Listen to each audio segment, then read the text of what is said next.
အားလုံးပဲမင်္ဂလာပါခင်ဗျာယခုတစ်ခေါက်ဖတ်ပြချင်တဲ့ဇာတ်လမ်းလေးကတော့စာရေးဆရာမော်ကျွန်းရဲကန်ရေးသားထားတဲ့ဘူကနန်းသမားဆိုတဲ့မှုခင်းဝတ္ထုဇာတ်လမ်းလေးကိုဖတ်ပြပေးသွားမှာဖြစ်ပါတယ်ခင်ဗျာဘူကနန်းသမား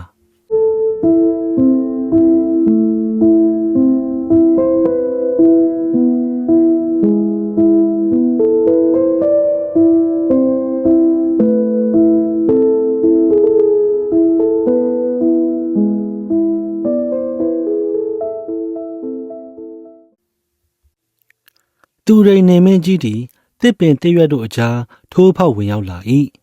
ထို့သူညကရန်ကျော်လူတက်မှုဖြစ်လို့တဲ့ဟူသောသတင်းကနေမင်းအလင်းနဲ့သူရောထွေးပါလာ၏နှွေထွေးတောက်ပသောနေမင်းကြီး၏အလှကျက်တွေကိုညှိုးမိန်စေသောသတင်းဆိုးပင်သည်သူနဲ့ညီကိုဝမ်းခွဲတော်တဲ့အောင်တင့်ကိုတတ်တာတဲ့ဟဲဟုတ်လားအိုးဖယားရန်ကျော်၏တည်ငါတရက်ကွက်လုံးပြန့်နှံ့သွားတော့သည်စင်စစ်မိဘများကအောင်မြင်ပါစေကြော်စောပါစေဟုသောမေတ္တာနှင့်အောင်ကျော်ဟုအမိပေးထားပါ၏သို့တော်လည်းရန်ပွဲဟိတ်ဆိုလျှင်အောင်ကျော်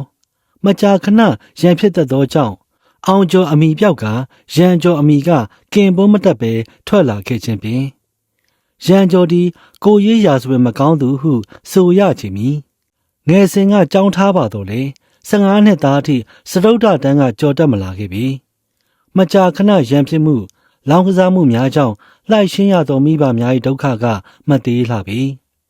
တင်းတင်းလျှောက်ပတ်သောမိဘနှစ်ပါး၏စီးပွားရေးမှလည်းသူတဲ့သောတယောက်တည်းသောရန်ကြော်ကြောင့်ပယုတ်လုံးဘဝရောက်ခဲ့ရ၏စီးပွားရေးကျက်တဲလာသောဖခင်သည်ကြံရမရဖြစ်လာ၏သူများရောင်၍ရောင်ချင်လာ၏ထို့ကြောင့်တစ်ဖက်နိုင်ငံယူရီးယားဖက်အောက်လန်းကထွက်သွားရမှ6လပင်မကြာလိုက်ဘာယောဂမှမသိတည်ဆုံးကြောင်းသတင်းသာကြားလိုက်ရလေ၏ရန်ကျော်၏မိခင်သည်ခင်ပွန်းဖြစ်သူ၏စိတ်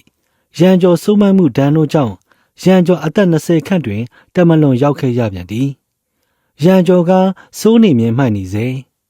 ရက်ွက်ယုံနှင့်ရဲစခန်းရောက်ရပေါင်းလဲမနေတော့ပြီနောက်ဆုံးမိဘနှစ်ပါးခြံထားရခဲ့သောအိမ်နှင့်ခြံလေးပင်သူ့အားဆုံးခွာသွားခဲ့ရ၏ကျုံရအိတ်ကျုံတလို့စားဘဝနှင့်ယခုလူသက်မှုကဖြစ်ရပြန်ချေပြီအမှုကိုရင်မဆိုင်ပဲထွက်ပြေးပုန်းအောင်နေသည်ဆိုသောသတင်းကလူချင်းဆောင်နေပါတော့သည်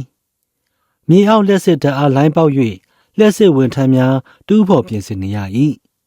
ညပိုင်းပြီးလိမ့်မည်ဟုထင်ထားတော့လေခက်ခဲစွာတူးဖော်လောက်ကန်ရ၍ည10နာရီထိုးထိမပြီးနိုင်သေးပြီရက်ွက်အတွင်းကိုပိုင်မီးဆက်လေးများမောင်းသူမောင်းဖျောင်းတိုင်ထုံးထွန်းနှင့်နေကြရသည်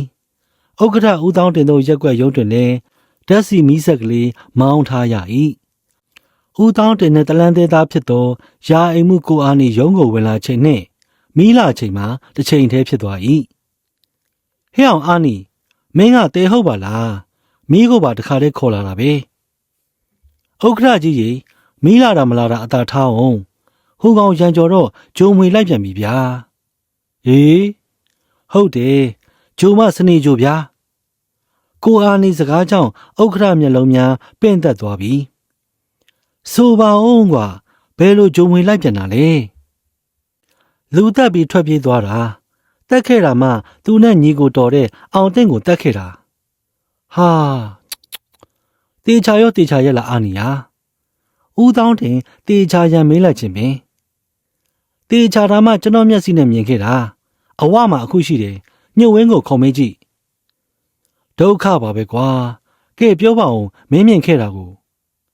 ကျွန်တော်နဲ့ညှို့ဝင်းတို့အခုရုံးကိုလားလက်နှိပ်ဓမီလည်းပါတယ်ဟိုချံပြက်နားအရောက်မှာရန်ကျော်ကလူတယောက်ပွေထားတာတွေ့လိုက်ရတယ်တေချာကြည့်လိုက်တော့ရန်ကျော်ကပွေထားရာကနေလှုပ်ချလိုက်ပြီးစက်ခနဲမတက်ထားရတယ်လက်ထဲမှာလည်းဝရင်တုံးနဲ့လဲနေသူမှရောသူ့ကိုယ်မှာပါသွေးတွေရွှဲလို့ကျွန်တော်ကဟေ့ရန်ကျော်ဒါပဲလို့ဖြစ်တာလေမင်းကတော့ပြဿနာရှာပြန်ပြီလို့ပြောလိုက်တော့ခမည်းဘာစကားပြောတာလဲဒါကျုပ်ကိုအောင်တင်းပြကျုပ်လောက်တာမဟုတ်ဘူးအပြင်ကလာရင်းနဲ့ကျုပ်မြင်လို့တဲ့ကျွန်တော်နဲ့ညှို့ဝင်းကကဲဒါဆိုလေငါအခုရုံးကိုသွားမလို့မင်းလိုက်ခဲ့ဥက္ကဋ္ဌစီရောက်ရင်မင်းမျက်နှာကိုပြောပြ ညို့ဝင်းကဒီမှာစောင့်ကြံရစ်ခဲလို့ပြောတော့ကျုံမလိုက်နိုင်ဘူးကျုပ်ကိုဟိုကြရင်ရန်တန်ဖမ်းထားရင်ဘယ်လိုလုပ်မလဲကျုံမလိုက်နိုင်ဘူးဗျာတဲ့မဟုတ်သေးဘူးရန်ကျော်မင်းမဟုတ်ပဲမင်းကိုဘယ်သူကဖမ်းမှာလဲအခုကိစ္စကမင်းကအရင်တွေ့တာဆိုတော့မင်းလိုက်ပြီးပြောပြရမှာပေါ့လာပါကွာဆိုတော့သူ့လက်ထဲကဝရင်တုတ်ကိုမြောက်ပြပြီးအပူတွေမပြောနဲ့ကျုံမလိုက်ဘူးခမားတို့ပဲသွားကျုပ်ကိုဖမ်းဖို့ကြိုးစားရင်တော့မตาနှလောင်းဖြစ်သွားမယ်ဒီမှာတွေ့လားဆိုပြီးထွက်ပြေးပါတယ်အနီးနားကလူတွေပါရောက်လာပြီးလိုက်ဖမ်းကွာဆိုပြီးအတင်းလိုက်ကြပြီမဲ့မမိလိုက်ဘူးမိကလည်းပြက်နေတော့ဟိုကွေ့ဒီချိုးနဲ့ဒီကောင်ပျောက်သွားပါတယ်ဥက္ခရာကြီးရာအိမ်မှုကိုအာနီစကားဆုံးသောအခါဥက္ခရာကကဲဘယ်လိုပဲဖြစ်ပြီဆိုတော့လေမတတ်နိုင်တော့ဘူးရဲစခန်းကိုတွားကြောင်းကြားတော့မှာပေါ့အော်မင်းဟိုမှာလူဆောင်ထားခဲ့သေးလားဟုတ်ကဲ့ဆယ်အိမ်မှုတယောက်နဲ့အနီးနားကလူတွေကိုစောင့်ခိုင်းထားခဲ့တယ်ကဲဒါဆိုလဲလားရဲစခန်းကိုအမြန်သွားကြမယ်အဖွဲ့ဝင်တွေလည်းအပြင်သွားနေတော့မင်းနဲ့အတူလာတဲ့ညှို့ဝင်းကိုပါခေါ်ခဲ့ဟုတ်ကဲ့ဥက္ခရာကြီးမြို့နယ်ရဲစခန်းတွင်ဖြစ်သည်ရက်ကွက်ဥက္ခရာနှင့်ယာယီမှုတို့ပြောပြချက်များကိုဒူရဲအုပ်စခန်းမှုမြင့်လိုင်ကတက်ကြက်ကြီးကိုမှတ်တမ်းတင်ရေးမှတ်စေပြီးအခင်းဖြစ်ရသို့လိုက်လာကြလေ၏အခင်းဖြစ်ရာနေရာသည်ပြည်သာယာရက်ကွက်အတွင်းကကံဦးလမ်းတွင်ဖြစ်သည်ကံဦးလမ်းကပေတရာလမ်းမကြီး၏အရှိတ်ဘက်ကျမ်းဖြစ်ပြီးအတွင်းပိုင်းအောင်ချမ်းသာရက်ကွက်နှင့်အောင်စရရက်ကွက်သားတို့ဖြတ်တန်းသွားလာရသောမိန်းလမ်းတစ်ခုလည်းဖြစ်သည်အခင်းဖြစ်နေရာကကံဦးလန်းလူသူမနေသောအမှတ်30ချမ်းပြတ်ကြီးရှိ၌ဖြစ်လေတော့သည်ဒူရဲအုပ်မြင့်လန်သည်တေဆုံးသူအောင်တင့်အလောင်းအားစစ်ဆေးရာတွင်မှောက်လက်အနေထားနှင့်နေထွက်ရာအရက်ကိုခေါင်းပေးထား၏တကိုယ်လုံးသွေးများနှင့်ချင်းနီနေပြီးဝမ်းပိုက်တွင်တစ်ချက်ဝဲဖက်နှုတ်အောင်အောက်တွင်တစ်ချက်ထိုးသွင်းတန်ရာနှစ်ချက်တွေ့ရှိရလေသည်ဒူရဲအုပ်မြင့်လန်နှင့်အဖွဲ့ရဲလုပ်ငန်းများကိုပြည့်စုံအောင်ပြုလုပ်စစ်ဆေးပြီးအလောင်းမှုခင်းဆရာဝန်ထံထင်မြင်ချက်ယူရန်ပို့ပေးလိုက်လေသည်တေဆုံးသူအောင်တင်နှင့်ရန်ကျော်တို့၏ဆက်ဆံရေးအားစုံစမ်းစစ်ဆေးတော့ခါအောင်ချမ်းသာရက်ကွက်တွင်နေထိုင်ကြသူများဖြစ်ပြီးလွန်ခဲ့သောတလခန့်ကရန်ကျော်ငွေချေးသည့်ကိစ္စနှင့်စကားများဖူးကြောင်းသိရှိရလေသည်အောင်တင်သည်လွန်ခဲ့သော3နှစ်ခန့်ကဇနီးသေးဆုံးခဲ့သောမှုတ်ဆိုးဖို့တူဖြစ်၏အတောက်အစားလောင်ကစားကင်းရှင်းသူဖြစ်သည်ကားပွဲစားလုပ်ဖြင့်အသက်မွေးဝမ်းကြောင်းပြီးအေးဆေးတည်ကြည်စွာနေတတ်သူဖြစ်၏ဆိုးသောဇယိုက်တစ်ခုရှိကြောင်းထပ်မံသိရှိခဲ့ရသည်ထိုဇယိုက်ဆိုကဇနီးသေးဆုံးပြီးနောက်ပိုင်းအမျိုးသမီးကိစ္စနှင့်ပတ်သက်၍ပြိုအိုမရွေးခြင်းပင်အခကြေးစားအမျိုးသမီးမျိုးမဟုတ်ဇယိုက်သူအကြိုက်သူများနှင့်ရှုပ်ခြင်းဖြစ်လေသည်အောင်တင်နှင့်နောက်ဆုံးပတ်သက်ညှိဆုံးခဲ့သူမှာမှတ်ချစ်မွေးဆိုသူဖြစ်ပြီးကမ္မပိုင်ယောက်ျားစံထုံးရှိကြောင်းသိရပြန်လေသည်စံထုံးနှင့်မှတ်ချစ်မွေးတို့သည်အောင်စရရက်ကွက်တွင်နေထိုင်ကြသူများဖြစ်ကြသည်ဒူရဲအုပ်မြင့်လန်နှင့်အဖွဲ့သည်ထွက်ပြေးပုန်းရှောင်နေသောရန်ကျော်အားစုံစမ်းရှာဖွေရင်းအောင်တင်နှင့်မှတ်ချစ်မွေးတို့ဇက်ကြောင်းကိုလည်းစုံစမ်းရတော့သည်စံထုံးဆိုတဲ့လူကဖဲသမားအရက်သမားပါဗျာနှလုံးသုံးလုံးလောင်းစားတတ်တဲ့နေရာမှာလဲဆံပါပဲမတ်ချင်မွေဈေးအောင်ကျွေးတာကိုစားလဲစားဖြုံးလဲဖြုံးနေတဲ့ကောင်စံထုံးကအမြဲဖြုံးနေတော့ချစ်မွေးမှာအမြဲငွေလိုနေတာပေါ့အောင်တင်းလိုလူမျိုးနဲ့တွေ့တော့ဇရက်တောင်မှကျိုးနဲ့ကြောင်ကရင်းပြက်ဆိုသလိုဖြစ်တာပေါ့ဗျာမတ်ချင်မွေးကလင်းစိုးမရဆိုပေမဲ့ကလေးတွေဘာတွေကလည်းမရသေးငကိုရုပ်ခံလေးကလည်းရှိဆိုတော့ကိုအောင်တင်းမျက်စိကျနေတာနှုတ်တုံးလှတုံးရှိတဲ့မတ်ချစ်မွေးအမြဲလိုနေတဲ့ငွေနဲ့မြူဆွေခံနေရတော့ညှို့လေတော့တာပေါ့ကိုအောင်သိန်းကမနှောကောင်းအပြောကောင်းလေအလကားပေးတံပေးချေးတံတလောက်ချေးလုံနေတာထိုသည်များကရက်ကွက်ထဲ၌စုံစမ်းသိရှိရသောစကားများဖြစ်လေသည်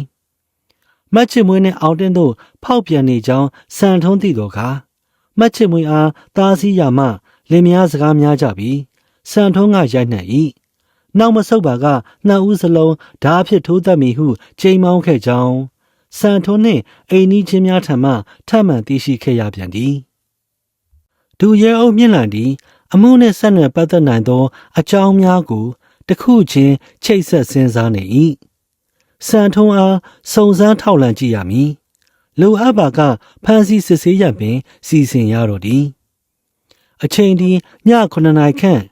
ပြည်သားရာရက်ွက်အတွင်မိုးကြီးသာအရက်ပြူဆိုင်တွင်၌လူများပြည့်နေ၏ကြက်၍တောက်သူများမှိုက်၍တောက်သူများပါစီကားနေသည်အကောင်းနှင့်အဆိုးအကျိုးနှင့်အပြစ်ဒွန်တွဲနေသည်မှာဓမ္မတာပင်လိမ္မာသူများရှိသလိုလူမိုက်များရှိသည်မှာလည်းစမ်းသည်မဟုတ်ပါပေစမ်းနေသည်ကအရက်ဆိုင်အတွင်းကဇပွဲကုံနံပါတ်30ကလူ2ယောက်ပင်သည်ဝင်လာစကမျက်လုံးများကကနာမငိမ့်တဦးနှင့်တဦးစကားပြောရ၌တီတိုအချိန်လေးရရေချိန်မှန်လာသောအခါတွင်အတန်များကကျေလာ၏ကိုစံထုံးတို့ကတော့ဇာတာကမြောက်တယ်လန်ထွက်နေတာပဲတဦးကဆိုလိုက်တော့အခါကြံတဦးကဟဲ့အောင်ချက်ကြီးမင်းစကားကဘာစကားလဲမင်းကြီးတော်ကြီးလန်ထွက်တာလားမင်းမူးနေပြီလားကိုစံထုံးကလည်းဗျာကျုပ်ကမမူးသေးဘူးဗျမူးနေတာကကန့်ကြမခမည်းပဲစဉ်းစားကြည့်လေအခုခမည်းကကျုံနဲ့တောက်လို့စားလို့ဇရက်မင်းစည်းစိမ်ခံနေချိန်မှာဟိုကောင်ရန်ကျော်ကတော့ခွေးပြေးပြေးပြီးဘယ်နေရာမှာခွေးတိုးတိုးပြီးပုံနေရတယ်မသိဘူးအဲ့ဒါကြောင့်ခမည်းဇာတာမြင့်တယ်လို့ပြောတာဗျဟာဟိတိုးတိုးလို့ဟာဟုတ်တော့ဟုတ်တယ်ကွာငါကနှစ်ကောင်စလုံးကိုကြည့်မရတာကိုစံထုံးကလည်းဗျာအခုလဲတစ်ချက်ကုန်နှစ်ချက်ပြတ်သွားတာပဲလေဗျာအေးကွာဟုတ်သားပဲငချင်းစီနဲ့ငချင်းကြော်ပြီးသားဖြစ်သွားတယ်ကွာနော်မင်းပြောသလိုငါကဇာတာမြင့်နေတော့ဝဲစားရံကြော်ကတရခန့်ဖြစ်သွားပြီးငါကအသာအထာလေးနဲ့နှံ့နေလိုက်ရုံပဲဘာတတ်နိုင်ကြသည်လေတယောက်ကတီလန်တယောက်ကထောင်လန်းပိုင်နေကွာစံထုံးနဲ့ချက်ကြီးတို့ရီဝဲဝဲအရှိန်လေးနဲ့အာလေးရှာလေးလေးတန်တို့ကအတားစီးမဲ့လွင့်နေ၏ကျွဲခိုးပေါ်လေပြီသူတို့၏အတွင်းဖက်ခုံကလူတယောက်နားဆွနေသည်ကိုပင်တတိထားမိခြင်းမရှိပေနားဆွနေသူစံအပြင်အထွက်တွင်စံထုံး၏နဘေးအားဒူးဖြစ်တိုက်မိသွား၏စံထုံးခတ်ထန်ထန်မျက်နှာနှင့်မော့ကြည့်လိုက်တော့ကလူကြီးတဦးစစ်ရောင်ဆွဲတာကိုဝတ်ထားပြီးအုတ်ထုပ်အဝိုင်းကြီးကိုခတ်ကုတ်ကုတ်ဆောင်းလာ၏နှကမ်းမွေးထူထူနှင့်အသက်50ခန့်ရှိလိမ့်မည်So sorry နော်ထိုလူကြီးတောင်းပန်ကခတ်တုတ်တုတ်ထွက်သွားလေ၏စံထုံးမကြေမနက်နဲ့သာကြံရစ်ခဲ့ရသည်ထိုလူကြီးခြေလမ်းများကနှစ်ဆိုင်ကျော်မှဖုံးရှိရာရွေ့သွားပြီးဖုံးခွက်ကိုနာနာကပ်ကဖုံးနံပါတ်များကိုနှိပ်နေလေတော့သည်ထိုလူကြီးဖုံးပြောပြီးဆိုင်ရှိ၌ရက်နေကတဦးတယောက်ကိုမျောနေဟန်ရှိသည်တိတ်မကြလိုက်ကားတစ်စီးထိုးရက်လာ၏ကားပေါ်ကဆင်းလာသူများကဒူရဲအုံမြင့်လန်နှင့်တပ်ဖွဲ့ဝင်တို့ဖြစ်ကြသည်တီတိုးစကားများပြောဆိုကြပြီးလျှင်ရဲတပ်ဖွဲ့ဝင်တဦးဆိုင်ထဲဝင်သွားပြီးစံထုံးနားကပ်ကပေါင်ကိုလက်ဖြစ်ပုတ်လိုက်ပြီးလျှင်ကိုစံထုံးကျေးဇူးပြုပြီးအပြင်ခဏကိုထွက်လိုက်ခဲ့ပါဗျာ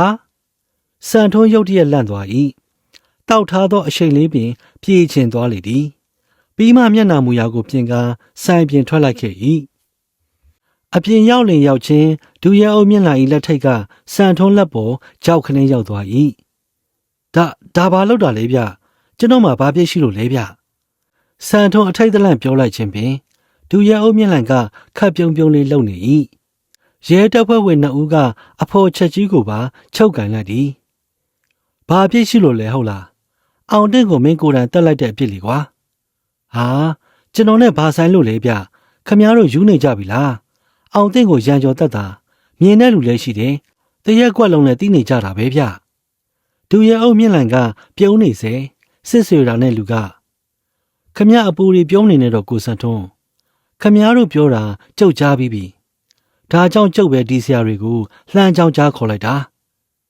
စံထွန်းပြူးပြူးပြဲပြဲမျက်လုံးများနှင့်တေးသေးချာချာကြည့်လိုက်၏ခမည်းအခုနာက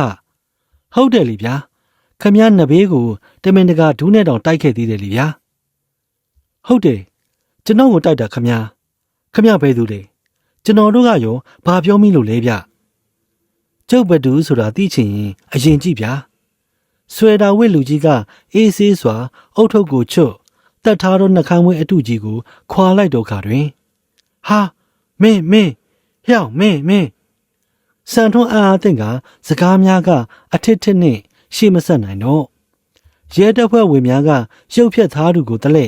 စံထုံးမျက်နှာကိုတလဲကြည့်လိုက်ကြ၏ဒူရဲအုပ်မျက်နှာကပြုံးလိုက်ပြီလေအားလုံးကားပေါ်တက်စခန်းရောက်မှရှင်းကြစံထုံးရောတည်င်းပေးသူပါကားပေါ်တက်ရန်ပြင်နေစဉ်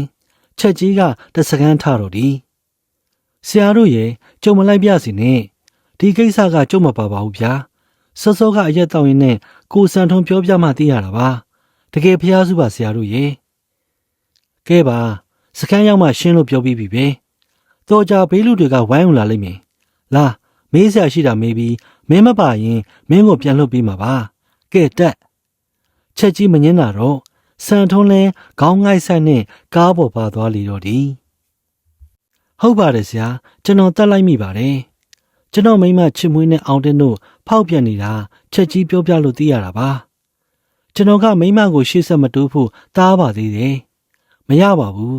ခဏပဲငြိမ်သွားပြီးခွေးမီကောက်လို့ကောက်မြဲကောက်ပါပဲကျွန်တော်အောင်တင်းကိုချိန်မောင်သားစီးဖို့စိတ်ကူးပါသေးတယ်တားလို့မရပဲအောင်တင်းကမကျေနပ်လို့သူ့စီမှာစာချုပ်လက်မှတ်ထိုးပြီးကျွန်တော်ချေးယူထားတဲ့ငွေ3သိန်းကျော်ပြန်တောင်းမှလဲစိုးတာနဲ့မသားဖြစ်ခဲ့ပါဘူးစိတ်ထဲမှာတော့ဘယ်လိုလုပ်ရမလဲအမြဲစဉ်းစားနေမိတာပါတနေ့တော့အကြံရလိုက်တယ်အောင်တင်းတည်သွားရင်သူ့ငွေလည်းပြန်ပေးစရာမလိုတော့ဘူးမိမအတွက်လည်းစိတ်မပူရတော့ဘူးလို့အဲ့ဒါကြောင့်မီးပြတ်တဲ့ညကိုအခွင့်ကောင်းယူပြီးအောင်တင်းနောက်ကလိုက်ချောင်းနေလိုက်တယ်လူပြတ်တဲ့နေရာလဲရောက်ရောဓာတ်နဲ့နှစ်ချက်ဆင့်ထိုးပြီးပြစ်ထားခဲ့တာပါထိုဒီကဒူရဲအုပ်မြင့်လန်နှင့်ရက်ကွက်ဥက္ကရာဦးတောင်းတင်တို့၏ရှိ၌စံထုံးဝန်ခံထွက်ဆိုသောစကားများဖြစ်သည်ဥက္ကရာသည်စကံမှုနှင့်အဖွဲ့အားဂုံပြုလက်ဖက်ရည်တိုင်ရင်စကားဆလေသည်ဟောဒီကဆရာမြင့်လှိုင်နဲ့ရဲတပ်ဖွဲ့တွေရဲ့အစွမ်းအစကိုတော့လေးစားတယ်ဗျာစွမ်းရည်ပြေဝပုံကတော့အံ့ရောလို့ပြောရမလောက်ပါပဲဥက္ကရာကဘာကိုအံ့ရောလုပ်ချင်တာလဲဗျဆိုပါဦးမန်းအော်ပဲနေနိုင်ပါမလားဗျာကျုပ်တို့ရောတရက်ကွက်လုံးကပါရန်ကျော့ကိုတရက်ခန်းလို့ထင်ခဲ့ကြတာလေဟောစခန်းမှုတို့အစွမ်းနဲ့ကြတော့ထင်မထားတဲ့စံထုံးကတရက်ခန်းအစ်စ်ဖြစ်သွားတာလေစခန်းမှုရဲ့ဒူရဲအုပ်မြင့်လိုက်တလေးတစားနားထောင်ပေးပြီးလက်ကြံလက်ဖက်ရည်ကိုမှော်တောက်လိုက်ပြီလင်ဥက္ကဋ္ဌကဒါကိုအံ့ဩတာလားဒါကရဲနဲ့ပြည်သူလက်တွဲကူဆိုသလိုပြည်သူရဲ့ပူးပေါင်းမှုနဲ့အကျိုးတရားတွေပါဗျာ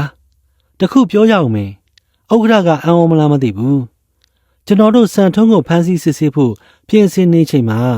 ပိုပြီးခိုင်လုံတဲ့သတင်းတစ်ခုကိုထပ်ရလိုက်တယ်လေတာဝန်သိပြည်သူတယောက်ကဖုန်းနဲ့သတင်းပေးတာဗျအဲ့ဒါဘဒူးလို့ဥက္ကဋ္ဌထင်တယ်ဟုတ်လားကျုပ်ပဲထင်တတ်မှလဲစကမ်းမှုရဲ့စကမ်းမှုပြောပြမှပဲသိရမှာပေါ့ဗျာဖုန်းနဲ့သတင်းပေးတာကရန်ကျော်ဗျဗျာရန်ကျော်အံ့ဩသွားပြီလားဒီလိုဗျဥက္ကဋ္ဌတို့သတင်းပို့စဉ်ကစကားအရနဲ့ကျွန်တော်တို့စစ်ဆေးတွေ့ရှိချက်အရာပေါ့ရန်ကျော်မဖြစ်နိုင်ဘူးလို့မှန်းဆမိခဲ့တာပါရန်ကျော်ကလည်းသူ့စိုးချင်စိုးနေလိမ့်မယ်မဟုတ်မကန်စိတ်လေးကရှိနေလေတော့သူမဟုတ်ပဲအဖမ်းမခံနိုင်ဘူးဆိုပြီးထွက်ပြေးပုန်းအောင်နေရင်သူ့ကိုယ်သူရုပ်ဖြတ်ပြီးတရားခံကိုစုံစမ်းနေခဲ့တာဒါကိုကျွန်တော်တို့သိတယ်အချင်းဒီကိုစောင့်ကြည့်ရင်းနဲ့လွတ်ထားခဲ့တာပါအော်တခုပြီးတခုတန်းတော်ဖြစ်နေသောဥက္ကဋ္ဌဦးတောင်းတင်ကိုကြည့်ရင်ဒူရဲအုပ်မြင့်လိုက်တွေးမိလိုက်ပါသည်စံထုံးပြမှုကျူးလွန်စဉ်အချိန်ကညအစင်နိုင်ခန့်ဖြစ်ပြီးနေရာကအမှတ်30ခြံရှိတွင်ဖြစ်သည်အဖမ်းခံရခါနီးအရက်ထိုင်တောက်ခဲ့သည်ကဇပွဲခုံနံပါတ်30တွင်ဖြစ်ပါသည်ထိုအကြောင်းများကိုဥက္ကဋ္ဌအားပြောပြလိုက်ပါလင်ဟုတ်ကဲ့ပါခင်ဗျာဒီနေရာလေးမှာပဲစာရေးဆရာမော်ကျွန်းရဲခိုင်ရေးသားထားတဲ့ဘူကနန်းဓမ္မဆိုတဲ့မှုခင်းဝတ္ထုဇလံလေးပြီးဆုံးလို့သွားပါပြီခင်ဗျာယခုတစ်ခေါက်ဖတ်ပြချင်တဲ့ဇလံလေးကတော့စာရေးဆရာမောင်မောင်ဗရောက်မြန်ရေးသားထားတဲ့ဘုတ်ကလုံးဆိုတဲ့စုံထားဝတ္ထုဇလံလေးကိုဖတ်ပြပေးသွားမှာဖြစ်ပါတယ်ခင်ဗျာဘုတ်ကလုံးတနေ့တွင်စာရေးဖို့စိတ်ဖြစ်လာတဲ့ဖြစ်ခြံထောက်နေရရှိမလေးရှားဗရောက်ပင်ရိပ်တွင်စာရေးခုံလေးတစ်ခုကိုချရင်နွေးချမ်းတပ်ဘူးတစ်လုံးလက်ဖက်ခွက်လေးဖြင့်စဉ်းစားခန်းဝင်နေမိသည်တိတ်မကြလိုက်ဒူရဲမှုဆိုသိန်းရောက်လာခဲ့သည်ကျွန်တော်နဲ့သူရင်နွေးချမ်းတောက်ကြရင်ကရှေးဟောင်းနှောင်းဖြစ်တွေကိုစကားလက်ဆောင်ကြနေခဲ့ကြသည် ကျွန်တော်အေယာဝတီတိုင်းဒေသကြီးပန်းတော်မြို့နယ်ခနွဲ့ကပူရဲစခန်းမှာစခန်းမှုတာဝန်ဆောင်ရွက်ခဲ့စဉ်ကကြုံတွေ့ခဲ့ရတဲ့မှုခင်းတစ်ခုဆိုရင်တိတ်စိတ်ဝင်စားဖို့ကောင်းနေဗျဆိုပါဦးဆရာမောင်ဘုတ်ကလုံးဆိုတာကြားဘူးလားမကြားဘူးပါဘူးဗျာဘာလဲဗျဘုတ်ကလုံးဆိုတာဘုတ်ကလုံးဆိုတာငှက်တစ်မျိုးပါပဲအဲ့ဒီငှက်မျိုးက၃မျိုးရှိတယ်ဗျဘုတ်ကလုံးနဲ့ဘုတ်မွဲတဲ့ဘုတ်ဖင်နေတဲ့နေစမ်းပါအောင်ဆရာစိုးရဲ့ဆရာပြောမဲ့စိတ်ဝင်စားစရာမှုခင်းနဲ့ဒီဘုတ်ကလုံးငှက်နဲ့ကဘာဆိုင်လို့လဲဆိုင်တာမဆိုင်တာတော့ခမားပါတာစဉ်းစားကြည့်တော့ဗျာကျွန်တော်စစ်ခဲ့တဲ့အမှုကတရားခံမိဖို့ပဲဘဲဦးအစရှာမရဖြစ်နေတော့မှရဲစီရေးကြီးကအဲ့ဒီဘုတ်ကလုံးငှက်ကြောင်ပြောပြခဲ့ရကတရားခံကိုညတွင်ချင်းဖမ်းမိနိုင်ခဲ့တယ်ဆရာမောင်ကြီးဟာစိတ်ဝင်စားစရာကောင်းလာပြီဗျဆက်ပါအောင်ဗျမိမိစကားအဆုံးမှာတော့ကိုစိုးသိန်းကရင်ရင်းချမ်းခွက်ကိုမော့ချလိုက်ပြီးသူ့စကားကိုပြန်ဆက်သည်အခင်းဖြစ်တဲ့နေ့ကကျွန်တော်တို့ရဲစခန်းမှာနယ်မြေလုံခြုံရေးစီမံချက်တစ်ခုရှိတယ်ကျွန်တော်လည်းတနေ့ကိုမအားဘူးဗျည12နာရီကျော်လောက်မှာပဲလုပ်ငန်းအစတက်တာနဲ့အိမ်ပြန်ပြီးတရေလောက်မေးလိုက်မယ်စိတ်ကူးနဲ့ရဲစခန်းကထွက်လာမှာလူတစ်ယောက်ကရှေ့ကအောက်လင်းဓမီကြီးကိုဆွဲလို့သူ့နောက်ကလူနှစ်ယောက်ကလူတစ်ယောက်ကိုပခုံးဆောင်ကြီးနဲ့ဥဘက်ကိုထမ်းလာကြတယ်နောက်ကလည်းလူလေး9ယောက်ဝိုင်းအောင်လိုက်လာကြတယ်ကျွန်တော်ရင်ထိတ်သွားတာပေါ့လူသက်မှုလားဓာတ်ခုံမှုလားတခုခုတော့ဖြစ်မှာပဲလို့တွေးလိုက်မိတယ်ဗျာဒါနဲ့ဥဆောင်ပါလာတဲ့ကြီးရွာဥဒ္ဓဥသာဝကိုမေးကြည့်လိုက်တော့မှငိုရခက်ခက်ရီရခက်ခက်ဖြစ်သွားခဲ့ရတယ်ဥသာဝကကျွန်တော်နာကပ်ပြီးစကားကိုခက်အုပ်လေးတဲ့နဲ့ပြောပါတယ်ကျွန်တော်တို့ရွာကဘုတ်ဆုံမှမတော်မတရားပြုကျင့်ခံရလို့ဗျနေစမ်းမအောင်ဥသာဝရဲ့ဘုတ်ဆုံမကဘယ်လိုဖြစ်သွားလို့လဲလမ်းတော့မလျှောက်နိုင်တော့ဘူးလားခမည်းတော်ထမ်းဖို့လာရတယ်ဆိုတော့ဒီလိုလေးဆရာစုရဲ့ဆရာတို့ပဲပြောထားတယ်မဟုတ်လားအမှုတစ်ခုဖြစ်ရင်ခြေရလက်ရမပြတ်အောင်ထိန်းသိမ်းထားရမယ်သူ့မူရင်တိုင်းရှိနေဖို့လိုတယ်ဆိုအဲ့ဒါကြောင့်ဘုတ်ဆုံမကိုထမ်းခေါ်လာတာပါဖြစ်ရလေဥသာဝရဲ့ခမည်းတော်ဟာကအဖေမှမှားတဲ့အတိုင်းလှေနံဓာတ်ထက်မှတ်ထားကြတာဘူးဗျရာဇဝဲမှုတွေထဲမှာတပ်သိခံပစ္စည်းတွေခြေရလက်ရမပြတ်ဖို့နဲ့ပျောက်ဆုံးမှုမရှိအောင်ပြောတာပါဒါမျိုးကြတော့ဒီလောက်မလိုပါဘူးဗျာအခင်းဖြစ်စဉ်ကဘုတ်ဆုံမှာဝတ်ထားတဲ့လုံကြီးရှော့ဖို့ပြစ်တာမျိုးမရှိဖို့ကသာအရေးကြီးပါတယ်ဆိုနိုင်ပါဘူးဗျာကျုပ်တို့ကတော့အနေထားတွေများပြက်များသွားမလားလို့ပါအဲ့ဒါကြည့်တော့ဆရာမောင်ကြီးသူတို့ကမှားထားတာကိုလှေနံဓာတ်ထက်အသေးမှတ်ထားကြတာလေတောသူတောင်သားတွေမဟုတ်လားသူတို့ကရိုးရိုးအားကြီးတွေလေဟာဆရာဆိုးကလေကျွန်တော်တို့လည်းတောသားတွေပါဗျာတောလူတောင်သားတိုင်းတော့ရိုးရိုးအားကြီးမဟုတ်ပါဘူးဆရာမောင်ကတောသားထီတော့မခံနိုင်ဘူးထင်တယ်ဗျာတောင်းမှန်ပါတယ်ဗျာကျွန်တော်ကရိုးသားမှုကိုတင်စားပြီးပြောတာပါထားပါတော့လေအမှုနဲ့ပတ်သက်လို့လှုပ်ရှားရှိတာတွေလုပ်ရတာပေါ့ဘုတ်ဆုံမှာဝတ်လာတဲ့လုံချီကအခင်းဖြစ်စဉ်ကဝတ်ထားတဲ့လုံကြီးဖြစ်ကြောင်းသိရတယ်ဒါနဲ့ရဲစီကြီးဇနီးထံကလုံကြီးတစ်ထည်ယူစီပြီးလဲခိုင်းလိုက်ရတယ်တက်သိခံပစ္စည်းအဖြစ်တင်ဆဲလိုက်တယ်စီးစာနဲ့တူဘုတ်ဆုံမကိုလည်းဆရာဝန်ရဲ့မှတ်ချက်ရယူဖို့စေးရုံပို့ခဲ့တယ်အခင်းဖြစ်ပွားပုံများကိုအသေးစိတ်စစ်ဆေးတဲ့အခါဘုတ်ဆုံမခင်မွန်းတန်ချောင်းကအကြောင်းစုံကိုရှင်းပြခဲ့ပါတယ်။အေယာဝတီတိုင်းဒေသကြီးပန်းတော်မြို့နယ်ခတ္တိယရွာတွင်နေသောရေလုတ်သားလူငယ်လေးမောင်တန်ချောင်းသည်ကံမကောင်းအကြောင်းမလှခဲ့သူတူဖြစ်သည်။တန်ချောင်းမှာရွာဦးကျောင်းဆရာတော်၏အကျိုးကျေးဇူးကြောင့်ဘုန်းတော်ကြီးကျောင်းပညာရေးတွင်တင်ခွင့်ရခဲ့သည်ဖြင့်ရေးသက်ဖတ်သက်ဘဝတော်ရှိခဲ့သည်။တန်ချောင်းကယူသားသည်ရိုးလွန်းတော့လဲအဒီဟုဆိုရပေမည်သို့တော်လဲတန်ချောင်းကမိသည့်အလုပ်ကိုမစိုးငင်းဆန်သည်မရှိအများကျေနပ်အောင်လှုပ်ပေးတတ်သည်ဒီတော့တရွာလုံးကတန်ချောင်းကိုချစ်ကြသည်ခင်ကြသည်ခတ္တိယရွာတွင်ဘဝကံအကျိုးပေးမကောင်းသောမလှအေးရှိသေးသည် သူလဲအတိတ်ဘဝကဘယ်လိုကံတွေဖန်တီးလာတယ်မသိငယ်ရွယ်စဉ်လူမမီဘဝကပင်မိဘများကွယ်လွန်သွားကြသဖြင့်ဦးလေးတော်သူအိမ်တွင်အသက်ရှင်ကြီးပြင်းခဲ့ရသည်မလှအေးကလည်းဘဝအကျိုးပဲမကောင်းလွန်းသည်ဟုဆိုရပေမည်မိဘတွေကစောစည်းစွာစွန့်ခါသွားကြသည်သူကလည်းညံရီမမီလထုံသည်အသည်အေးနေတတ်သည်ထုံလွန်းအလွန်အေးလွန်းတော့လေညံ့သည်ဟုသာဆိုရပြီတော့မည်မလှအေးအပြူပေါ်ဝင်ရောက်လာသည်ကအရက်သေးကမတ်ဆက်စုတို့ကျေးဇူးကြောင့်လူရိုးလေးမောင်တန်ချောင်းနှင့်အကြောင်းဆက်ပေါင်းဖက်ခွင့်ရသွားခဲ့သည်ခတ်ထီရရွာတာရိုးနှင့်ကက်လျက်မြေလှုပ်ကလေးတနေရာတွင်ဝါတိုင်ဒဏိမူထယံကာဖြင့်တဲတာအိမ်ကလေးသာစောက်လုံနေနိုင်ခဲ့ကြသည်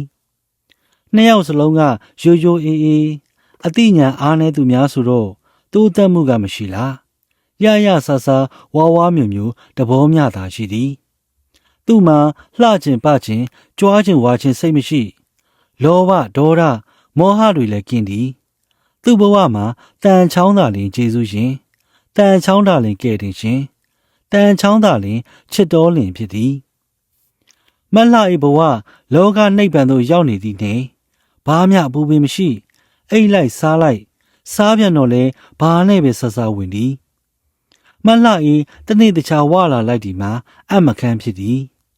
အများကခေါ်ကြဒီမှာမလှ၏နာမည်ပြောက်၍ဘုတ်ဆုံမှအမိရောက်သွားတော့သည်သူ့မှာတခုပဲပြောစရာရှိသည်အစားမတ်သည်အိတ်မတ်သည်ဘာနဲ့ဆဆသမင်းသုံးပကံလောက်တော့အသာလေးဝင်သွားခဲ့သည်ဘုတ်ဆုံမတော့အိပ်ပြီးဟေ့ဆိုလင်ခေါင်းပေါ်ခေါင်းချလိုက်သည်နှင့်မကြာလိုက်ပါချေအိပ်ပျော်သွားလေးရှိသည်အိမ်မောကျသွားပြီဆိုရင်လဲဖင်မန်းခေါင်းမန်းမသိစင်အော်လို့တောင်မနှိုးသည့်ပုတ်ဆုံမှဖြစ်သည်တနာစရာကောင်းဒီမှာညံရည်ကမပြေဝတစ်ဖြစ်အကျိုးအကြောင်းနှင့်အဆိုးအကောင်းကိုကောင်းစွာခွဲခြားနိုင်မှုမရှိခြင်းဖြစ်သည်အကိုတန်ချောင်းကျမတို့အိမ်ကိုလည်းကြည့်ပါဦးဦးလေးတို့အိမ်လိုတစ်သားဆိုင်ကြီးတွေလည်းမဟုတ်ဘူးတိုင်တွေကမခိုင်တခိုင်လေတိုင်းလဲတော့မယ်အမိုးကလည်းကျယ်မြင်လှမြင်ပြီးအကာတွေလည်းစုပ်ပြတ်နေတယ်ဟောင်းလောင်းနဲ့အပြင်ကကြည့်ရင်အထင်သားကိုမြင်နေရတယ်ဒါမျိုးကြတော့ဘုတ်ဆုံမကမြင်တတ်သည်တန်ချောင်းကနှစ်သိမ့်စကားကိုဆိုလိုက်သည်အေးပါဟာအခုတလောပိုက်ထောင်ရတာမဆိုးဘူးဟာငါတော်တော်ရတယ်နင်းလဲပတ်စံချွေတာတော့ကြားလားငါလဲကြိုးစားမယ်နားမနေဘူးဒါမှတို့အိမ်လေးပြင်နိုင်မှာဟာဒီညလှလေးကလည်းတာတယ်ငါပိုက်ထောင်သွားမယ်နင်းလုံးလုံးကြကြအိကြားလားအလိုတော့ကိုတန်ချောင်းရင်စိတ်သာချသွားစမ်းပါရှင်ရှင့်အိမ်ကဘလောက်လုံးလို့လဲအိမ်မကိုဘာပစ္စည်းတွေရှိလို့လဲခိုးเสียဆိုလို့ကျမကပစ္စည်းပဲလှီးယူသွားလို့ရမယ်အိမ်ကလည်းဘဲပေါက်ကဝင်ရနေတာကြီးများစိုးရိမ်နေသေးတယ်ဘုတ်ဆုံမရေနင်ဟာလီပြောရဆိုရတာအတော်ချက်ပါလားငါကလည်းနင့်ကိုပဲစိုးရိမ်တာပါနင်ကအိတ်လိုက်မှဖြစ်ကလတိကလမုံဖင်မန်းခေါင်းမန်းသိတာမဟုတ်ဘူးသွားမှလာသွားစမ်းမှအကိုတန်ချောင်းရေရှင့်မလည်းစိုးရိမ်ကြံကိုစိတ်သာချကျမရှင်ပြန်လာတဲ့အထိထိုင်းဆောင်နေမယ်အေးပါဟာငါကစိုးရင်လို့ပြောတာပါငါသွားပြီဟိတ်တန်ချောင်းကလိုအပ်သည့်ပစ္စည်းများယူလျက်ထွက်သွားသည်လှမင်းကြီးကထိန်ထိန်သာနေသည်တန်ချောင်းတို့အိမ်ကလေးကမီးထွန်းเสียပေမလို့ပေါက်ပြင်းနေသောအိမ်ခေါင်မိုးပေါက်များကလှ၏အလင်းရောင်သည်သူတို့အိမ်ကလေးတွင်လင်းထိန်နေတော့သည်ဘုတ်ဆုံမတယောက်လှရောင်အောက်တွင်ထိုင်လျက်စီးဘောလိတ်ကိုဖွာရင်းလင်းတော်မောင်တန်ချောင်းကိုစောင့်မြုံနေသည်ညကနှက်လာပြီဖြစ်သည်တန်ချောင်းကလည်းပြန်ရောက်မလာသည်ဘုတ်ဆုံမတဝါဝါတန်းလာသည်မျက်တောင်များလည်းဆင်းလာပြီဖြစ်သည်မျက်တောင်မဆင်းဘဲခံနိုင်ပါမလားဒီနေ့ညနေစာဘုတ်ဆုံမစားထားသောဟင်းလျာများကရွှေပြုံတီးဟင်းကိုရှမ်းနံနံအုပ်ထားသည်စူးပုတ်ရွက်ကလည်းကြော်လိုက်သေးသည်သူအလွန်ကြိုက်တော့ဒညင်းသည်စားစိမ်လည်းပါသေးသည်အစားပုတ်တော့ဘုတ်ဆုံမကောင်းကောင်းဝါပြစ်လိုက်သည်ရွှေပြုံတီးစူးပုတ်ရွက်ဒညင်းသည်တို့ကအပြိုင်တကိုးပြကြသည်ဘုတ်ဆုံမဘလို့မှမရတော့ခေါင်းအုံးကလေးယူကလှဲချလိုက်ရာခဏအတွင်းမှာပင် အိမ်ရေးမှတ်သောပုပ်ဆုံမတယောက်နှင်းနှင်းချိုက်ချိုက်ကြီးကိုအိပ်ပျော်သွားတော့သည်ပုပ်ဆုံမထပါအောင်ဟာဒီမှာငါးတွေပါလာတယ်တန်ချောင်းကအော်လို့သည်ပုပ်ဆုံမကတုတ်တုံးများမလို့သုံးလေးကခေါ်မရတစ်ဖြစ်တန်ချောင်းကအနာသွားဆွဲထူလိုက်သည်ပုပ်ဆုံမကငုတ်တုတ်ထိုင်လိုက်ရတော့လေကြီးကြီးလင်းလင်းမရှိအိတ်ချင်မူတူဖြစ်နေသည်တစုံတစ်ခုကိုလည်းပြန်လဲစဉ်းစားနေမိသည်အိမ်မက်လီလားတကယ်လီလားဝေခွဲရင်မရပုပ်ဆုံမလုံမလဲဖြစ်သူ့ကိုယ်သူငုံကြည့်လိုက်သည်အင်ကြီးကျယ်ဒီများကငကိုအနေထားမရှိအင်ကြီးကလည်းဖယိုဖယဲဖြစ်နေသည်ပုပ်ဆုံသူ့ကိုယ်သူမလုံရောင်ရမ်းလက်လက်ကလေးနှစ်ဖက်ဖြစ်ရင်ဘက်ပေါ်သို့ဖိထားလိုက်သည်တန်ချောင်းကိုလည်းငေးဆိုင်ကြည့်နေမိသည်ဟဲ့ပုပ်ဆုံနေပါဖြစ်နေတာလေကြောင်လီကြောင်တောင်နဲ့ဟိုမှာငါးတွေသွားသိမ်းတော့လေပုပ်ဆုံကထိုင်နေရမှမထသည်တစုံတစ်ခုကိုသာပြန်လဲစဉ်းစားနေမိသည်အိမ်မက်လားတကယ်လားဘလို့မှဝေခွဲမရဖြစ်နေသည်ခဏကြာမှတုံရင်တော့အတန်လေးဖြစ်မှပွင့်တဝင့်မိလိုက်သည်အကိုတန်ချောင်းရှင်အခုမှပြန်လာတာနော်ဟုတ်တယ်လေအခုမှပြန်လာလို့နင့်ကိုနှိုးတာဗောဟာဘာဖြစ်လို့လဲဒါဆိုစောကပုပ်ဆုံသူ့စကားကိုမဆက်နိုင်တော့မြိတ်များဖြိုင်ချလက်လက်ကလေးနှစ်ဖက်ဖြစ်မျက်နှာကိုအုပ်လျက်ရှိုက်ကြီးတငင်ငိုချလိုက်တော့သည်တန်ချောင်းလည်းထိတ်ထိတ်ပြပြဖြစ်စိုးရိမ်သွားတော့သည်ပုပ်ဆုံပခုံးနှစ်ဖက်ကိုကင်လျက်မေးလိုက်သည်ဘာဖြစ်တာလဲပုပ်ဆုံရေမြန်မြန်ပြောစမ်းပါဟိုလေစောကလူတယောက်ကျမဘေးနားမှာလာအိတ်တယ်ကျမကရှင်မဲထင်နေတာမနှိုးတစ်ချက်နဲ့အဲ့ဒါတော်ပုပ်ဆုံနေသစ္စာမရှိဘူးလင်းငယ်နေနင့်ကငါမပေါင်းတော့ဘူးကွာမင်းအဲ့ဒီလိုတော့မလုပ်ပါနဲ့အကိုတန်ချောင်းရေကျမဒီလိုအစားတွေကမဟုတ်ပါဘူးအကိုကိုပုပ်ဆုံဘလောက်ချစ်တယ်ဘလောက်အားကိုးတယ်ဆိုတာအကိုသိပါတယ်ကျမပြောရကြုံမှာကျမတကယ်မဟုတ်တာမလုပ်ပါဘူးကျမအကိုကလွဲလို့အားကိုးစရာလည်းမရှိပါဘူးကျမကိုတနာပါအောင်အကိုရေကျမတကယ်မသိတာပါကျမလင်ငယ်နေတယ်ဆိုရင်ဒီလိုဖွင့်ပြောပါမလားကျမအိမ်ရေးကြီးတာလေအကိုသိသားနဲ့တကယ်တော့ဒါတွေဟာကျမအပြစ်တွေပါကျမအိမ်ရေးမဲ့လွန်းလို့ဒီလိုဖြစ်ရတာပါပုပ်ဆုံကရှိုက်ကြီးတငင်ငိုလက်ဒီကောင်မကကန်ဆူးပါတယ်ကျမကိုတတ်လိုက်ပါတော့တေတာပဲကောင်းပါတယ်ကဲဟာဆိုပြီးသူ့လက်နှစ်ဖက်ဖြင့်သူ့ရင်ဘက်ကိုတအားထုနေတော့သည်တန်ချောင်းကပုပ်ဆုံကိုကြည့်ပြီးစိတ်မကောင်းဖြစ်ရပြန်သည်ပုပ်ဆုံ၏လက်ကလေးနှစ်ဖက်ကိုကျင်နာစွာဆုပ်ကင်ထားလိုက်သည်ပုပ်ဆုံ၏ရှင်းပြချက်များကလည်းရုပ်တိတန်သည်မှန်ကန်နိုင်စရာဖြစ်နေသည်တန်ချောင်းတက်ပြင်းရှည်ကြီးတစ်ချက်ချလျက်တောက်တစ်ချက်ကိုခောက်လိုက်သည်ဇနီးတဲ့အားလက်ဆွဲကကြေးရွာဥက္ခရထံသွားကြလေတော့သည်ကြေးရွာဥက္ခရဦးသာဝါ၏စီစဉ်မှုဖြင့်ရဲစခန်းသို့ရောက်လာခဲ့ခြင်းဖြစ်သည်အမှုကမဒိမှုဖြစ်သည်ခန့်နေသည်ကတရားခံဘသူလဲတရားခံကငုတ်ကောင်ဖြစ်နေသည်ရာဆွေးမှုတို့မိဒီမှာအမှုဖွင့်လင်တရားခံရရှိရမည်တပါးရင်ဖမ်းမိသည်လည်းရှိသည်ထွက်ပြေးသိမ်းရှောင်နေသည်များလည်းရှိသည်တရားခံဘယ်သူဘယ်ဝါဆိုတာစုံစမ်းဖော်ထုတ်ရသည်များလည်းရှိတတ်ပေသည်အထူးသဖြင့်မဒိမှုများတွင်တရားခံကိုမသိဘူးဆိုတာအတော်ရှားပါသည်မိသူမိဝါဆိုဒီကတော့သိစီကများပါသည်တရားခံကထွက်ပြေးနေသည်မျိုးတော့ရှိတတ်ပါသည်ယခုအမှုတွင်ရှားပါတရားခံဘယ်သူမှမသိလိုက်သောပုပ်ဆုံ၏အဖြစ်ကလည်းဆိုးလာသည်ဟုဆိုရပေတော့မည်စခန်းမှုရဲဟုဆိုသိမ်းအုံနောက်စားခဲ့ရတော့သည်ဥသာဝရေပုပ်ဆုံရဲ့အဖြစ်ကမနှစ်ကနဲ့မတူပါလားဆိုရမလို့ဖြစ်နေပြီဗျ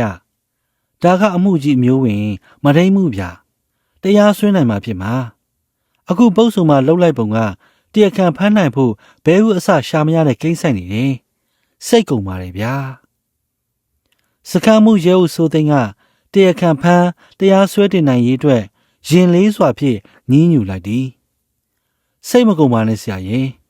ပုပ်ဆုံဘုတ်ကလုံးနဲ့တွေ့သွားတာဖြစ်မှာပါခိတ္တိယနယ်မြေချင်းလေးပါစုံစမ်းလိုက်ရင်ပေါ်လာမှာပါဆရာရင်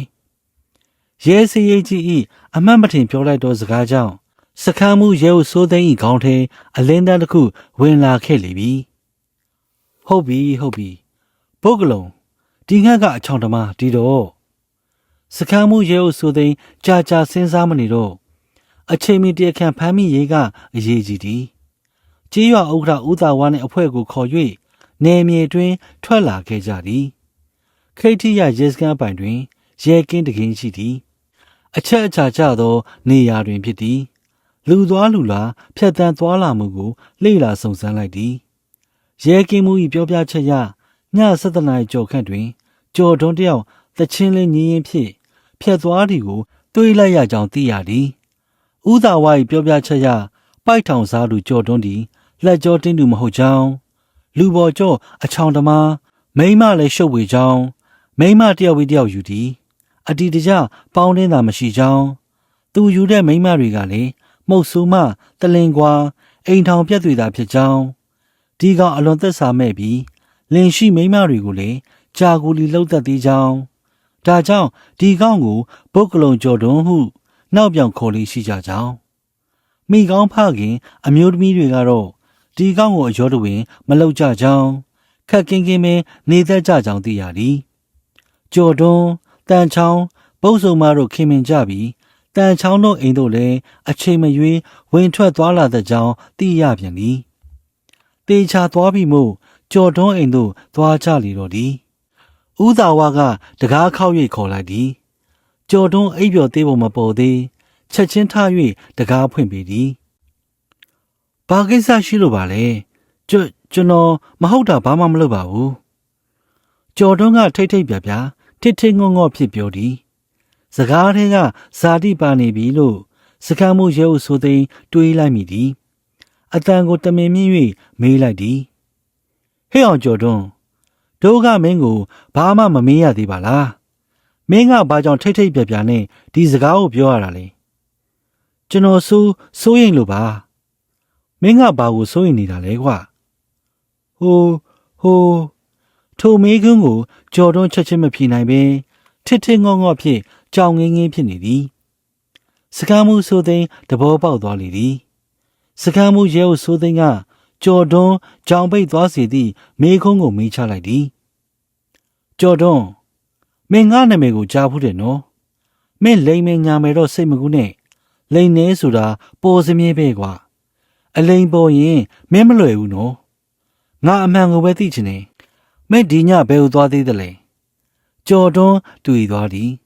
စခန်းမှုရဲဟုဆိုသိန်းကအတန်မာဖြင့်ထပ်ပြောလိုက်သည်ဖြေလေကွာကျွန်တော်ပိုက်ထောင်သွားပါတယ်မင်းပိုက်မထောင်ဖြစ်ဘူးမဟုတ်လားကျော်တွန်းကြောင်ပိတ်မိသွားပြီဖြစ်သည်ကြောင်ငင်းဖြင့်စခန်းမှုကိုမျက်နှာငယ်လေးဖြင့်ကြည့်နေမိသည်ဟုတ်ပါတယ်ကျွန်တော်ပိုက်မထောင်ဖြစ်ပါဘူးမင်းဘယ်ချိန်အိမ်ပြန်ရောက်သလဲ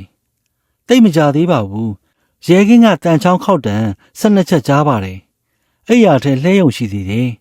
စကမ်းမှုကြီးတို့ရောက်လာတာပါကောင်းပြီငါမင်းမှန်ဖြေမင်းတန်ချောင်းတို့အိမ်ဝင်ခဲ့သေးတယ်မဟုတ်လားခမညာ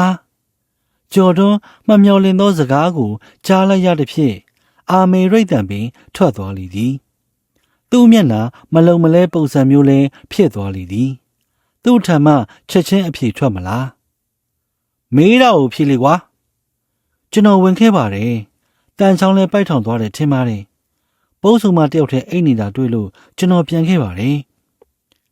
ဒါပဲလားကွာဟုတ်ပါတယ်စကမ်းမှုကြီးရေကျွန်တော်မလိမ္မာဘူးကျွန်တော်ပြောရယုံပါယုံစရာကောင်းရင်တော့ယုံရမှာပေါ့ကွာဒါထက်မင်းအိမ်ပြန်ရောက်တော့လုံချီလဲသေးသလားမလဲပါဘူးခင်ဗျဒီလုံချီပါပဲဒါဆိုရင်ဒီလုံချီကိုလဲလိုက်ရဲဘော်တွေလုံချီကိုသိမ်းယူခဲ့ကျော်တွန်းကိုလက်ထိတ်ခတ်လိုက်စခန်းမှုရဲဟုဆိုသိန်းကရဲဘော်များကိုအမိန့်ပေးပြီးကျော်တွန်းလုံကြီးကိုတပ်သေးများရှိတွင်ရှာဖွေပုံစံဖြင့်သိမ်းယူခဲ့သည်ရဲစခန်းရောက်သည့်အခါကျော်တွန်းကိုအသေးစိတ်ဆက်လက်စစ်ဆေးသည်ကဲကျော်တွန်းရှေဝေးပြောမနေနဲ့တော့ကွာမကောင်းမှုဆိုတာကြာဖုံးငွေထားလို့မရပါဘူးရာဆွေဘေးဆိုတာလေပြေးလို့ရထုံးစံမရှိဘူးကွာ မင်းရဲ့မှုသားအတွက်မင်းမျက်နှာမှာအထင်သားပေါ်နေတယ်ဟောဒီမှာကြည့်စမ်းကြော်တွန်းထံမှတဲယူလာသောလုံကြီးကိုတပ်သေးများရှေ့တွင်ဖြန့်ပြလိုက်သည်အစွန်းအကွက်တွေကအထင်သားပေါ်နေသည်ကြော်တွန်းခေါင်းငိုက်ဆိုင်ကြသွားတော့သည်ကျွန်တော်မှားမိပါတယ်စကန်မှုကြီးရေအမှန်တိုင်းဝန်ခံပါမယ်ကျွန်တော်ပိုက်ထောင်မှုထွက်လာပါတယ်တန်ချောင်းကိုခေါ်ဖို့သူတို့အိမ်ကိုဝင်သွားတာပါအိမ်ပေါ်မတက်ခင်ထရံပေါက်ကကြည့်လိုက်တော့ဘုတ်ဆုံမတယောက်တည်းအိပ်ပျော်နေတာကိုတွေးလိုက်ရပါတယ်ဘုတ်ဆုံမအိပ်နေပုံကလည်းပူစူးပက်ဆက်အိမ်ခေါင်မှုအပေါက်လှရောင်အောက်မှာအထင်းသားမြင်နေရပါတယ်ကျွန်တော်စိတ်တွေမထိန်နိုင်ဖြစ်သွားပါတယ်တန်ချောင်းမရှိတာလဲတေချာနေမှန်းသိဘုတ်ဆုံမအိမ်ရေးကြီးတာလဲသိနေတာနဲ့ကျွန်တော်ခြေဖွားနေပြီးဘုတ်ဆုံမဘေးနားမှာဝင်အိပ်လိုက်ပါတယ်ဘုတ်ဆုံမကအိပ်ပျော်နေတုန်းပါပဲခဏကြာတော့ကျွန်တော်ကသူ့အသားကိုထိကြည့်လိုက်တယ်သူကအိတ်ချင်မှုတို့နဲ့အကိုပြန်လာပြီလားတဲ့ကျွန်တော်ကအတန်ဖြတ်ပြီးအင်းလို့တလုံးနဲ့ပြောလိုက်တယ်ပြီးတော့ဟေးအောင်တော်ပြီဆက်မပြောနဲ့တော့ဟေးကင်မူကြော်တွန်းကိုအချုပ်ခန်းနဲ့ထည့်လိုက်တော့စခန်းမှုရဲအုပ်ဆိုသိမ်းအမှုနဲ့ပတ်သက်၍ဆောင်ရွက်စရာရှိသည့်များကိုစီစဉ်ဆောင်ရွက်ရသည်တိန်ဆဲထားသောကြော်တွန်းလုံကြီးနှင့်ဘုတ်ဆုံမတို့၏လုံချီမှအစွန်းအထင်အကွက်နေရာများကိုမြေဖြူဖြင့်ကွင်းလိုက်သည်အသေးချထုတ်ပိုးရသည်အင်းစိန်မှုခင်းတပ်ဖွဲ့ဓာတုဗေဒဌာနမှမှတ်ချက်ရယူရန်စီစဉ်ဆောင်ရွက်ရသည်ဤအမှုတွင်ကြော်တွန်းကလည်းဝန်ခံသည်တပ်သေးအထောက်ထားတွေလည်းပြည့်စုံခိုင်လုံသဖြင့်ကြော်ထွန်းကပုဂ္ဂလုံကြော်တွန်းအပေါ်ပြည်မှုဆိုင်ရာဥပဒေပုံမှန်386ရတရားစွဲတင်ခဲ့သည်ပြစ်မှုထင်ရှားသဖြင့်တရားခံကြော်ထွန်းခပုဂ္ဂလုံကြော်ထွန်းအားအလုတ်ကျန်းနှင့်ထောင်ဒဏ်9နှစ်အပြစ်ဒဏ်ချမှတ်လိုက်ကြောင်းသိရပါသည်လူသားအလုံးအသည့်တရားဖြင့်တတိထားနိုင်ကြပါစေဟုတ်ကဲ့ပါခင်ဗျာဒီနေရာလေးမှာပဲစာရေးဆရာမောင်မောင်ဗရောက်မြန်ရေးသားထားတဲ့ပုဂ္ဂလုံဆိုတဲ့စုံထားဝတ္ထုဇာတ်လမ်းလေးပြီးဆုံးလို့သွားပါပြီခင်ဗျာနားဆင်ပေးသူအားလုံးကိုကျေးဇူးအများကြီးပဲတင်ပါတယ်ခင်ဗျာ